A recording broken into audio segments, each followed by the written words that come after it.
আসুন সবাই ঐক্যবদ্ধ হয়ে আমরা অতীতে যা ভুল করেছি, বিভিন্ন দলকে আমরা ভোট দিয়েছি, বিভিন্ন মার্কেটে ভোট দিয়েছি, কেউ আমাদেরকে শান্তি দিতে পারে নাই। দিতে এই দেশে সুদ ঘুষ ঘৃণা ব্যভিচার অত্যাচার কি গর্বিত হয়েছে, নির্মূল হয়েছে?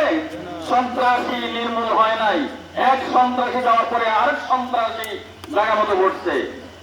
এক চাঁদাবাজ যাওয়ার পরে আরেক চাঁদাবাজের জন্ম হয়েছে, কিন্তু চাঁদা নির্মূল হয় নাই। হয়েছে?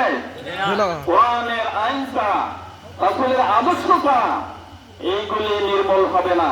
আসুন আমরা সবাই ঐক্যবদ্ধ হয়ে বাংলাদেশ জামায়াতে ইসলামীকে তথা ইনসাফের প্রতীক এই দাঁড়িপাল্লা মার্কাকে ভোট দিয়ে আমরা সৎ এবং যোগ্য ব্যক্তিকে সংসদে পাঠাই এই দেশটা যেন কোরআন এবং সুন্নাহ ভিত্তিক আদর্শ ভিত্তিক রাষ্ট্র প্রতিষ্ঠিত হয়।